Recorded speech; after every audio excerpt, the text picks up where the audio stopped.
अस्सलाम वालेकुम दोस्तों, कैसे हो? उम्मीद है कि सब खैरियत से होंगे। अल्लाह आप लोगों को ऐसे ही खुश रखे। सरकार दो आलम सल्लल्लाहु अलैहि वसल्लम की पूरी जिंदगी पर बनने वाली वीडियो सीरीज जिसका नाम मोहम्मद सब के लिए है सल्लल्लाहु अलैहि वसल्लम, ये उसका 39वां हिस्सा यानी पार्ट 39 है। थोड़ा हम रिकैप कर लेते हैं कि हमने 38वें हिस्से में क्या सुना, लेकिन उससे पहले मैं आपको बता दूं कि कल इतवार यानी संडे को हमारा कोई वीडियो नहीं आएगा, इसलिए आप लोग इंतजार न करें। और दूसरी बात, आज का वीडियो थोड़ा शॉर्टकट और मुख्तसर होगा क्योंकि आज हमारे घर में लाइट की प्रॉब्लम थी, इसलिए हर चीज लेट हो गई, इसलिए माजरत चाहता हूं। चलिए, हमने 38वें हिस्से में सुना कि किस तरह आप सल्लल्लाहु अलैहि वसल्लम गारे सौर से मदीना के लिए रवाना हुए, आपके साथ कौन था और किस तरह मालिक बिन सुराका ने पीछा किया। फिर अल्लाह तबारक व तआला ने सुराका के घोड़े को जमीन में धंसा दिया। फिर अल्लाह के रसूल सल्लल्लाहु अलैहि वसल्लम ने दुआ की तो वो निकल आया। उसके बाद अल्लाह के रसूल सल्लल्लाहु अलैहि वसल्लम ने सुराका को पनाह दी, अमन दिया। उसके बाद वो मक्का वापस हो गए। फिर हजरत अली रजी अल्लाह तआला अन्हु हुजूर सल्लल्लाहु अलैहि वसल्लम के बिना मक्का में बहुत उदास रहते थे। उन्होंने जल्दी जल्दी सबकी अमानतें लोगों को वापस की और पैदल ही हुजूर पाक सल्लल्लाहु अलैहि वसल्लम से मिलने के शौक में मदीना के लिए रवाना हुए और हिजरत का सफर अभी जारी है। चलिए आगे सुनते हैं। सफर के दौरान आप सल्लल्लाहु अलैहि वसल्लम का गुजर एक औरत के खीमे पर हुआ। खीमा तंबू को कहते हैं, घर को कहते हैं जो जंगलों में और पहाड़ों में होते हैं। उस औरत का नाम उम्मे माबद खुजाइया था। वो बड़ी मेहमान नवाज थी, हर आने जाने वालों को खिलाया पिलाया करती थी। आप सल्लल्लाहु अलैहि वसल्लम ने उससे पूछा कि उम्मे माबद कुछ खाने पीने के लिए है? उसने कहा कि खुदा की कसम मेरे पास अभी कुछ भी नहीं है, वरना मैं जरूर तुम्हारी मेहमान नवाजी करती। और मेरी बकरियां भी दूर दराज चरने के लिए गई हुई है और ये दुष्काल और कहत का जमाना है। तो रसूल पाक सल्लल्लाहु अलैहि वसल्लम ने कोने में खड़ी एक दुबली पतली बकरी को देखा। तो आप सल्लल्लाहु अलैहि वसल्लम ने फरमाया, उम्मे माबद वो बकरी कैसी है? तो उम्मे माबद ने जवाब दिया कि उसके दुबले पतलेपन की वजह से ही वो यहां पर खड़ी है, यानी वो इतनी कमजोर है, इतनी लागर है कि सब बकरियों के साथ चरने को भी नहीं जा सकती थी। आप सल्लल्लाहु अलैहि वसल्लम ने फरमाया, मैं उसका दूध धो लूं? तो उम्मे माबद ने बड़े ताज्जुब से कहा कि मेरे माँ बाप आप पर कुर्बान, इस बकरी के बदन में गोश्त नहीं है तो थन में दूध कहां से आएगा?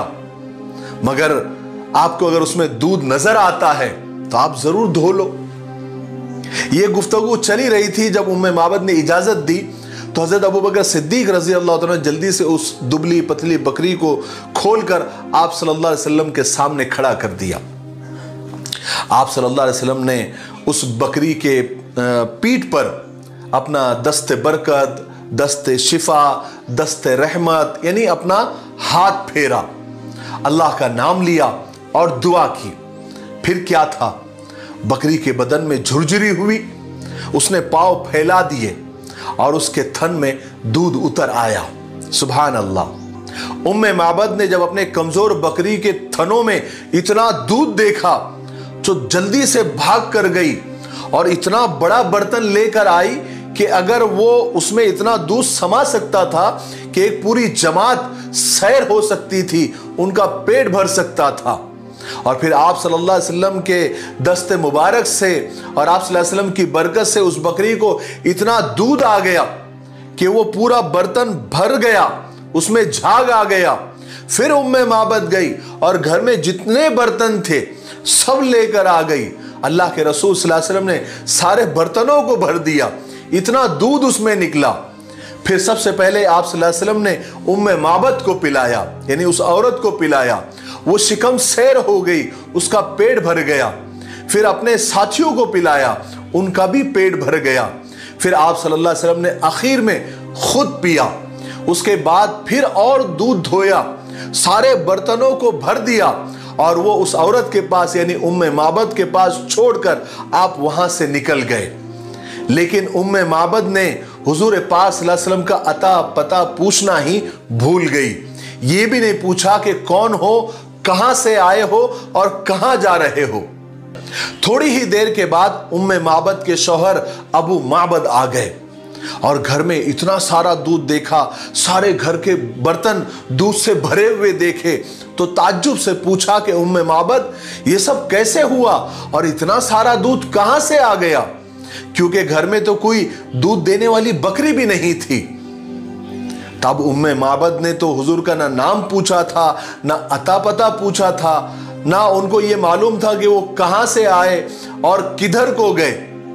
तो उम्मे माबद ने जो हुजूर पाक सल्लल्लाहु अलैहि वसल्लम का, सरकार दो आलम सल्लल्लाहु अलैहि वसल्लम का जो हुलिया बयान किया, उम्मे माबद के बातों को सीरत लिखने वालों ने, तारीख दानों ने सुनहरे अल्फाज से लिख दिया। उम्मे माबद कहती है कि अल्लाह की कसम, एक बड़ा बाबरकत आदमी आया था, उसका रंग निखरा हुआ था, उसका चेहरा चमक रहा था, रंग बड़ा सोना था, बारीक और मिले हुए अबरू थे, पलकें लंबी और सुरमगी थी, सफेद और सियाह आंखें थी, भारी आवाज और गर्दन सुराही जैसी थी, हाथ खूबसूरत, जब बात करते थे तो पुरकशिश नजर आते थे, जब खामोश रहते थे पुरवकार नजर आते थे, और जब भी बात करते थे बिल्कुल खुली, वाजे और दो टोक किया करते थे, न बहुत मुख्तसर किया करते थे, न बहुत फजूल बात किया करते थे, न, और जब भी बात करते थे तो ऐसा लगता था कि लड़ी से मोती झड़ रहे हैं। क्या बताऊं, अबू माबद दूर से देखने में सबसे ताबनाक और पुरजमाल नजर आता था, और जब करीब आता था तो और ज्यादा खूबसूरत और शेरी नजर आता था। यानी अगर सीधे सादे अल्फाज में अगर कहा जाए तो दूर से भी सोना नजर आता था, और जब करीब आता था तो और सोना नजर आता था। काले और चमकदार बाल, दरमियाना कद, न बहुत ज्यादा बोना कि निगाहों में न जचे, न बहुत ज्यादा लंबा कि नागवार गुजरे, और उसके जो साथी थे उसके इर्द गिर्द हल्का बनाए हुए रहते थे। आप जब कुछ फरमाते थे तो तवज्जो से सुनते थे, जब आप कोई हुक्म करते थे तो उनके साथी उठकर फौरन बजा लाते थे। उम्मे माबद ने सरकार दो आलम सल्लल्लाहु अलैहि वसल्लम का ऐसा नक्शा खींचा कि सुनने वाले को ऐसा लगता था कि वह आप सल्लल्लाहु अलैहि वसल्लम को बिल्कुल सामने देख रहा है। अबू माबद फौरन समझ गए कि ये वही शख्स थे, ये वही शख्सियत थी जिसको मक्का वाले और कुरैश बेचैनी से, बेकरारी से ढूंढ रहे हैं, और वही नबी आखिरुज़्ज़मा है। और कहा कि जब भी मेरी उनसे मुलाकात होगी तो मैं जरूर उनकी पैरवी करूंगा। हजरत उरवा बिन जुबैर रजी अल्लाह तआला अन्हु फरमाते हैं कि मक्का वालों ने सरकार दो आलम सल्लल्लाहु अलैहि वसल्लम की मक्का से रवानगी की खबर सुन ली थी। उनको मालूम था कि हुजूर मक्का और मदीना के बीच में हैं और कभी भी पहुंच सकते हैं, इसलिए वो लोग रोजाना सुबह सुबह हर्रा नामी एक मकाम पर पहुंच जाते थे, आपका इंतजार करते थे। जब दोपहर में धूप सख्त हो जाती थी तो अपने घरों को वापस चले जाते थे। एक दिन ऐसे ही लंबे इंतजार के बाद जब वो घरों को वापस लौट रहे थे तो एक यहूदी अपने किसी काम से एक टीले पर चढ़ा तो क्या देखता है कि कुछ सवार सफेद कपड़ों में, जैसे उनके बदन से चांदी छटक रही थी, तशरीफ ला रहे हैं। उसने बेखुद होकर आवाज लगाई कि ए अरब के लोगों, ए अरब के लोगों, वो देखो वो रहा तुम्हारा नसीब जिसका तुम बेचैनी से इंतजार कर रहे थे। ये सुनते ही कुबा के मुसलमान हथियारों की तरफ दौड़े, क्योंकि उस वक्त हथियारों से ही इस्तकबाल किया जाता था। हर तरफ तकबीरों की आवाजें बुलंद हो रही थी। सारा कुबा का इलाका आपके इस्तकबाल के लिए घरों से निकल गया।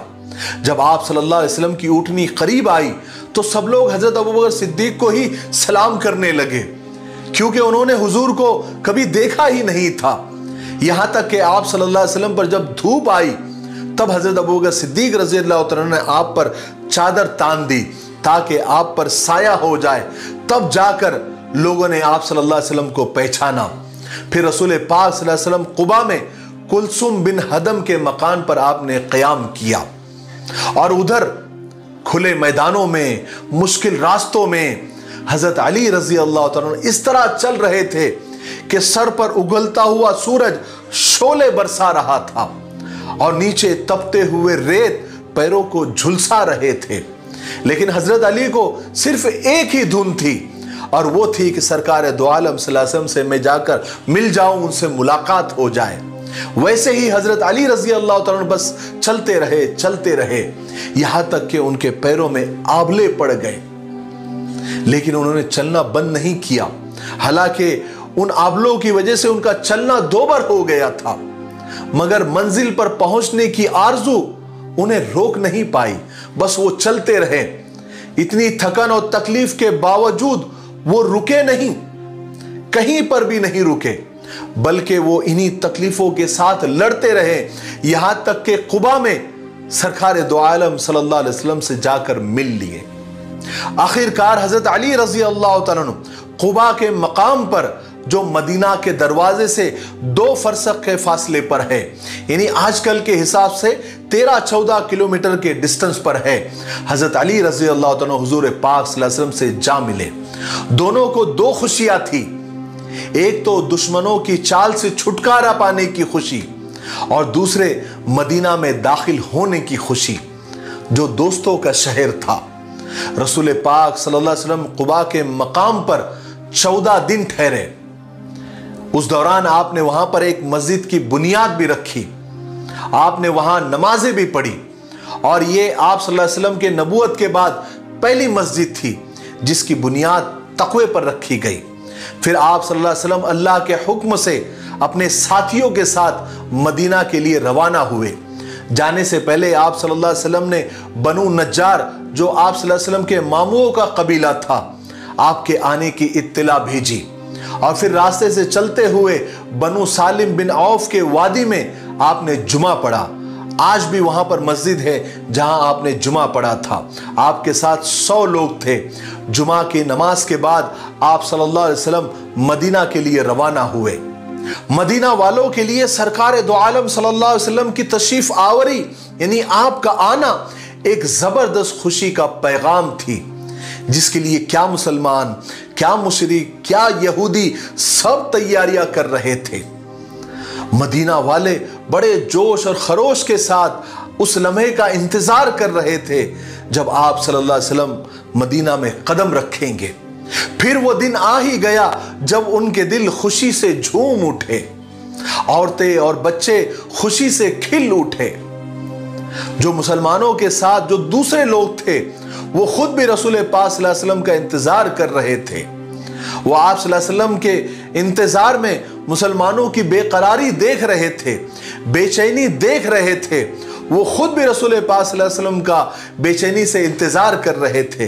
फिर अचानक मदीना की गलियों में ये आवाज गूंजी कि देखो वो अजीम हस्ती आ गए, देखो वो अजीम हस्ती आ गई। फिर अचानक क्या बूढ़े, क्या बच्चे, क्या जवान, क्या मुशरिक, क्या यहूदी हुजूर पाक सल्लल्लाहु अलैहि वसल्लम का इस्तकबाल करने के लिए अपने घरों से बाहर आ गए। उसके बाद रसूल पाक सल्लल्लाहु अलैहि वसल्लम मदीना शहर में दाखिल हुए, जिस शहर ने उस वक्त आपका साथ दिया जब आपके खुद शहर ने आपके साथ दुश्मनी की। आप सल्लल्लाहु अलैहि वसल्लम को यहां पर वो अंसारी सहाबा घेरे हुए थे जिन्होंने उस वक्त आपका साथ देने का और मदद करने का हलफ उठाया था जब खुद आपकी कौम आपके साथ दगा कर रही थी, तकलीफें दे रही थी। मदीना की तारीख में यह एक यादगार और इंतहाई बरकत वाला दिन था। आज से सब बच्चे, बड़े, मर्द, औरत सब इस कदर खुश थे जितने कभी देखे नहीं गए। आज दुनिया के सबसे बड़े और सबसे बुजुर्ग इंसान ने उस शहर को अपने मुबारक कदमों से इज्जत बख्शी थी। अंसार की बच्चियां, लड़कियां खुशी और मसरत के साथ दफ बजाकर अशार के नगमे बिखेर रही थी। इस दिन से पहले मदीना का नाम यसरब था, लेकिन आप सल्लल्लाहु अलैहि वसल्लम के दाखिल होने के बाद इस शहर का नाम मदीनतुर रसूल, शहर रसूल, मदीना मुनव्वरा और शॉर्टकट में मदीना पड़ गया। आज के लिए इतना काफी है, इसलिए अब हम यहीं पर रुकते हैं, क्योंकि वीडियो अब काफी लंबा हो गया है।